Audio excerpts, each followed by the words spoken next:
بسم اللہ والحمد للہ والصلاة والسلام علی رسول اللہ۔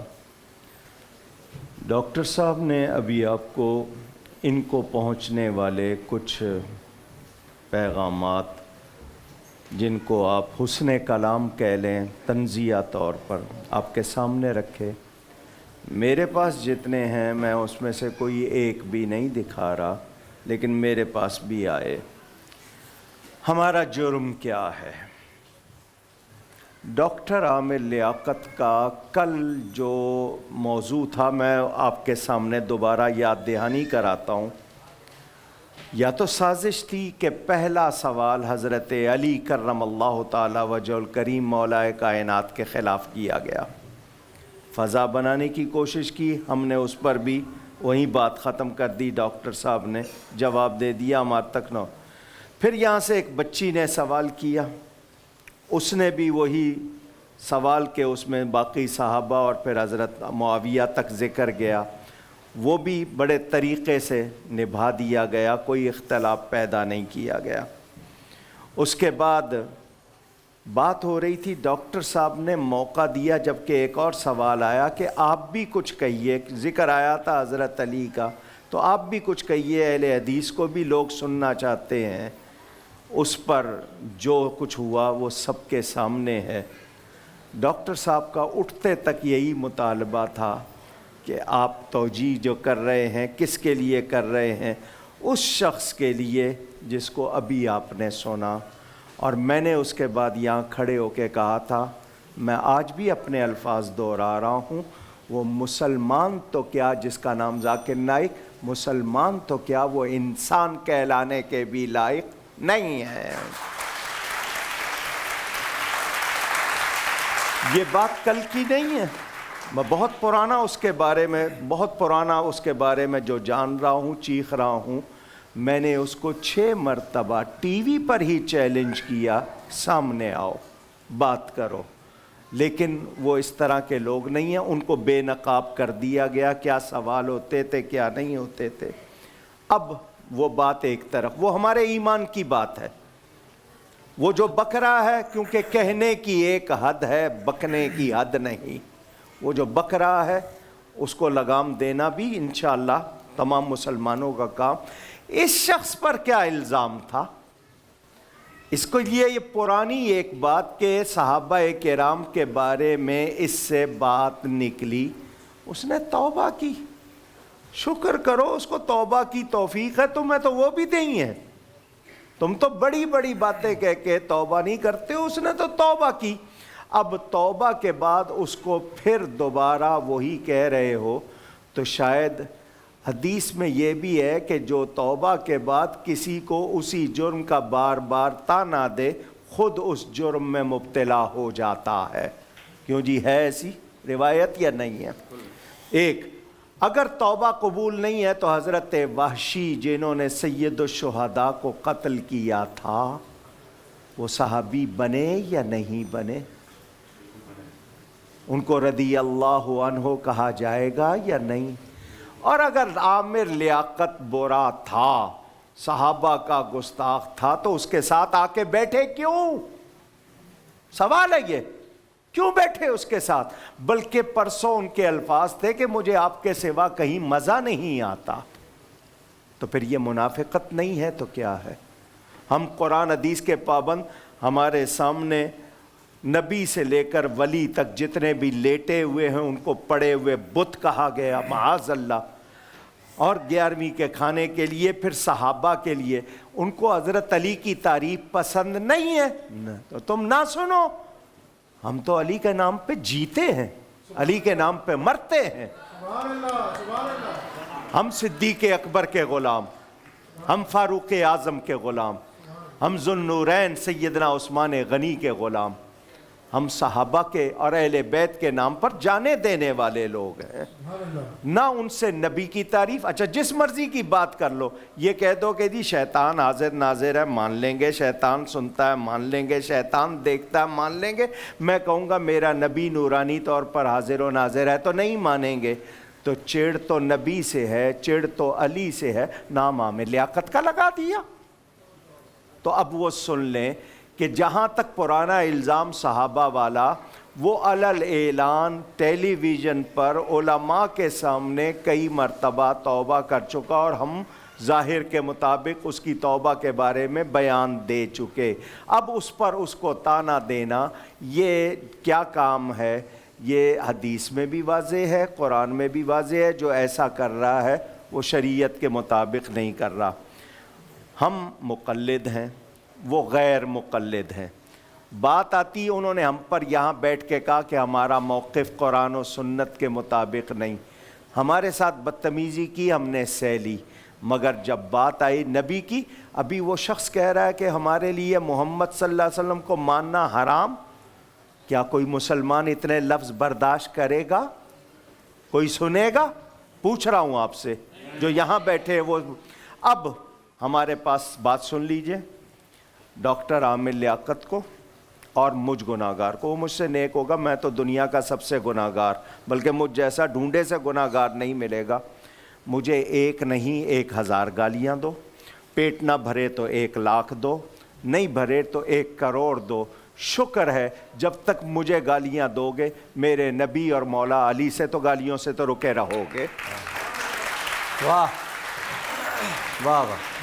اور سنیں، ہم اپنے عقائد کے لیے، میں ایک بات پھر کہہ رہا ہوں تمام دنیا کے مسلمانوں سے، مجھے اپنے نبی کو نور ماننے کے لیے، مجھے اپنے نبی کو اللہ کی عطا سے علم غیب جاننے والا ماننے کے لیے، مجھے اپنے نبی کو نورانی طور پر حاضر و ناظر ماننے کے لیے، مجھے اپنے نبی کے لیے یہ عقیدہ رکھنا کہ انہوں نے اللہ کا دیدار کیا، مجھے اپنے نبی کے لیے یہ عقیدہ رکھنا کہ وہ آج بھی حقیقی اعلیٰ حیات کے ساتھ زندہ ہیں، اس کے لیے نہ مجھے کسی دلیل کی ضرورت ہے، نہ کسی کی تائید کی ضرورت ہے۔ میں قرآن و سنت کے مطابق عقیدہ رکھتا ہوں، لیکن اگر عوام میں، مخلوق میں کوئی نہیں مانتا، نہ مانے، دنیا ادھر کی ادھر ہو جائے گی، میں اپنے نبی کے لیے جو عقیدے رکھتا ہوں اس میں انشاءاللہ فرق نہیں آنے دوں گا۔ ہم ڈاکٹر، میں نے پہلے بھی کہا، ہمارا اس کا ساتھ کس لیے ہے؟ ناموس رسالت کے لیے۔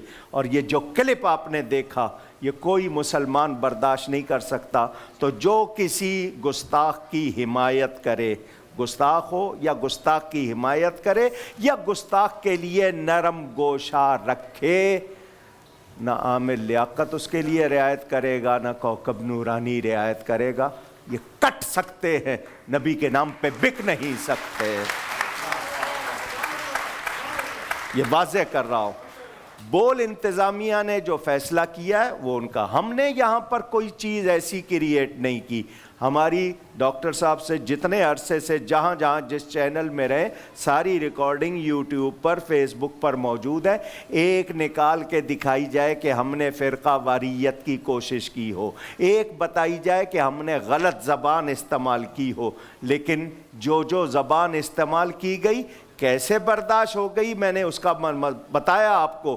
اب وہ بات ہمارے لیے مسئلہ ہوتی ہے، سب کو قرآن و سنت کے خلاف کہہ دیا تو کوئی جی، تو وہ جو ہم کو اس حد تک لے جائے، ان کا کہنا تھا کہ جی ہم روپیہ ہیں، تم تو چونی بھی نہیں ہو، تو نہ وہ ہمیں مسلمان مانتے ہیں، نہ ہماری بات کو قرآن و سنت۔ جو ائمہ اربعہ کے لیے یہ کہے، وہ امام اعظم ابو حنیفہ جو روضہ رسول پر گئے تو جا کر کہا، اے رسولوں کے امام آپ کو سلام، قبر رسول سے آواز آئی، اے مسلمانوں کے امام تجھ کو سلام۔ وہ امام اعظم جن کو داتا گنج بخش علی حجویری رضی اللہ تعالی عنہ مانے، جن کو خواجہ غریب نواز مانے، جن کو سارے مانے، اور یہ لوگ ان کے لیے ایسے الفاظ کہیں تو آپ اندازہ کر لیں۔ ہم قرآن و سنت کی ترجمانی کرتے ہیں، ہم نے قبر میں جانا ہے، نہ عامر لیاقت کو خوش کرنا ہے، نہ بول انتظامیہ کو، نہ کسی اور چینل کو، نہ حکومت کو، نہ پیمرا کو، نہ کسی جج کو، نہ کسی جرنل کو۔ ہم نے صرف، اگر ہم چاہتے ہیں ہمارا نام کسی گڈ بک میں آئے تو وہ میرے نبی کی گڈ بک ہے، وہ اہل بیت کی گڈ بک ہے، وہ صحابہ کی گڈ بک ہے، غوث پاک کی گڈ بک ہے۔ ہمیں کسی اور کی گڈ بک میں نام چاہیے بھی نہیں۔ ہم ریٹنگ کے لیے نہیں کرتے۔ لوگ کہتے ہیں یہ ریٹنگ کے لیے تھا، یہ اس لیے ہوتا تھا کہ جی چھیڑ چھاڑ ہو، اور کچھ کہتے ہیں کہ جی کوکب نورانی کی اب چلے گی نہیں، بریلویوں کے پاس دلائل نہیں ہے۔ ہم کچے نہیں ہیں. جتنے دلائل ہمارے پاس ہیں آپ کے پاس سننے کا وقت نہیں ہوگا, آپ میں تاب نہیں ہوگی. الحمدللہ ہم نبی کی عزت کی بات کرتے. ڈاکٹر عامر لیاقت نے کہا کیا کہ اس لفظ کی ذرا مذمت کر دو کہ وہ لفظ ادب کے خلاف ہے. قرآن نے کہا رائنا, آپ کہتے ہو انکا میتم و انہم میتون. تو میرا یہ سوال ہے, میتون کا لفظ الگ کیوں ہے, میت کا لفظ الگ کیوں ہے؟ انکا و انہم میتون کیوں نہیں ہے؟ کیونکہ دونوں میں فرق ہے. قرآن بتا رہا ہے وہ اور مریں گے, نبی کے بارے میں حکم اور ہے. پھر نبی پاک صلی اللہ علیہ وسلم کے ارشادات موجود, الانبیاء احیاء یصلون فی قبورہم. میں کتابوں کے نام بھی بتا سکتا ہوں, صحیح حدیث ہے. اور حضور صلی اللہ علیہ وسلم کی تو بڑی بات ہے, ان کے نام پر جو جان دیتا ہے, جو ان کا کلمہ پڑھتا ہے, اس کو مردہ کہنے سوچنے سے منع کیا گیا. تو نبی کو ماننے والا ہی زندہ ہے, کیونکہ قرآن نے ایمان کو زندگی, کفر کو موت کہا ہے. جو میرے نبی سے وابستہ نہیں. ڈاکٹر صاحب ایک جملہ آپ کی نظر, جس کا میرے نبی سے تعلق نہیں وہ چلتا پھرتا بازار میں بھی مردہ ہے. جس کا میرے نبی سے تعلق ہے وہ سویا ہوا مزار میں بھی زندہ ہے. واہ واہ واہ.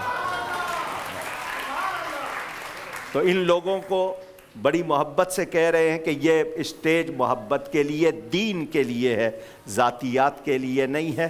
ہم اپنے عقیدے کے مطابق, اپنے مسلک کے مطابق, قرآن و سنت کے مطابق ہیں. ہم نے خود سے کوئی عقیدے نہیں بنائے ہوئے, اور ہم یہاں پر کسی فرد کی تائید کے لیے نہیں, صرف اپنے نبی کی عزت کے لیے. جب ان کی ناموس کا مسئلہ آئے گا تو پھر نہیں دیکھیں گے کہ سامنے کون ہے, پھر وہی ہوگا کہ ہم یا تو وہ جس طرح بچوں نے کہا تھا, معوذ اور معاذ نے بدر میں قسم کھائی ہے مر جائیں گے یا ماریں گے ناری کو, سنا ہے گالیاں دیتا ہے وہ محبوب باری کو. ہمارے پاس اتنی تاب نہیں ہے کہ ہم اپنے نبی کے لیے کوئی ہلکا لفظ برداشت کر سکیں. اللہ تعالی ہمیں غیرت ایمانی کے ساتھ نبی کی محبت میں, ان کی غلامی میں رکھے. ایک آخری میسج یہ میرے پاس بھی آیا ہے, چلا جس کے نام سے ہے اگر واقعی وہ ہے تو پھر بہت تکلیف ہوگی. شاہد مسعود صاحب جو جرنلسٹ ہیں, ان کے نام سے چلا ہے کہ کوکب نورانی اور عامر لیاقت ذاکر نائک کی جوتیوں میں بھی بیٹھنے کے لائق نہیں.